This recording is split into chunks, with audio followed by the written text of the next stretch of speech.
All right, let's dive into a really big idea today. It's one of the most challenging and honestly, for a lot of people, one of the most comforting concepts in all of theology. It's this idea of a God who actually feels our pain. And it all kicks off with this one single vision given to an ancient prophet, a vision that was going to turn centuries of philosophy completely on its head. And this is the question.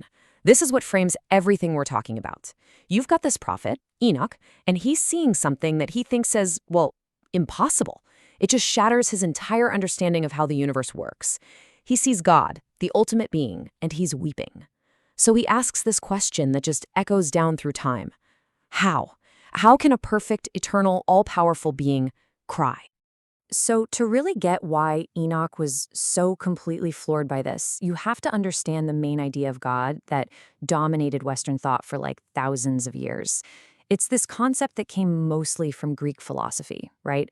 The idea of God as this perfect, unchanging, and here's the key part, an ultimately emotionless being. So think of it like this. On one side, you've got the classical God. This is the God who is impassible, unmoved, kind of distant. Yeah, like a perfect cosmic clockmaker who just winds everything up and lets it go. But on the other side, you have the God from this vision, a relational God. This God is emotional, empathetic, and super involved in the whole human story. I mean, you can see these two ideas are just worlds apart. And this brings us to this really core concept. It's called divine impassibility. Sounds complicated, but the idea is simple. The classical way of thinking was, hey, for God to be perfect, he can't be affected by anything outside of himself, right? So feeling emotions, especially something like pain, that was seen as a sign of vulnerability. And vulnerability, well, that was considered a flaw, an imperfection. This idea was, for a long, long time, the absolute bedrock of theology. Okay, and this is where the story just takes a massive turn. Enoch isn't just, learning some new fun fact about God. No, he's experiencing what scholars call an ontological shock. It's such a great phrase. It's that moment where your fundamental understanding of reality, of existence itself, is just completely blown apart. So try to picture this. Enoch gets this panoramic vision. I mean, the scale is just staggering. He sees all of creation, all of eternity laid out before him. And right there, in the middle of all this cosmic, mind-blowing grandeur, he sees the God of heaven looking down at humanity and weeping. And we're not talking about some metaphorical sadness here. We're talking about actual, real tears. You can just feel his confusion, can't you? His brain just can't compute. How do you reconcile those two images? On the one hand, the all-powerful creator of literally millions of Earths, and on the other, a being who is moved to tears by what's happening on one single tiny planet. It's this massive paradox, and it just screams for an answer. And this is the really crucial part. The vision doesn't just throw this paradox out there and leave him hanging. It actually resolves it. It presents a totally new, totally radical logic.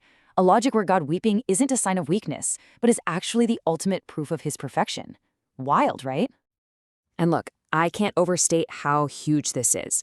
One scholar, Terrell Givens, calls this idea, and I'm quoting here, the most radical displacement of conventional theism in the history of Western religion. Think about that. This isn't just some small theological adjustment. It's a complete, fundamental reimagining of the nature of God. So how does the logic work? Well, it goes something like this. Step 1, God gives us free will, agency, the ability to choose. Step 2, a lot of the time, we mess it up. We misuse that freedom, and we cause a lot of suffering for ourselves and for other people. The vision is pretty blunt about it, saying God weeps because his children are without affection and they hate their own blood. Then comes step 3, the clincher. Because God's love for us is perfect, he can't just be a detached observer watching the mess from a distance. No, he fully and completely shares in that suffering. His pain is a direct result of his love. So, okay. This is where we move away from all the abstract theology and get to something that's, well, deeply personal. What does this actually mean for us, right here, right now? Why should any of this matter? Well, for one thing, it gives a really powerful answer to one of the oldest, toughest questions out there, the problem of evil. You know the one. If God is all good and all powerful, why is there so much suffering in the world? This idea suggests that maybe we're framing the question all wrong. That maybe God isn't some distant landlord who just lets bad things happen. Instead, he's a partner who's right there in the trenches with us, feeling every bit of it.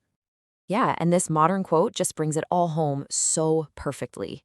Elder Jeffrey R. Holland puts it about as simply and powerfully as you can. When we are miserable, he is miserable. That's it. The whole idea is that there is no pain you go through, no sorrow that you feel, that isn't also felt perfectly and completely by God. And that leaves us with this final question, something to really chew on. And it doesn't matter if you're a person of faith or not. Just think about the implications. What changes for you? How does your view of suffering, of justice, even of empathy itself, how does all of that change if the ultimate power in the universe isn't some distant, unfeeling force, but a partner who actually weeps with us?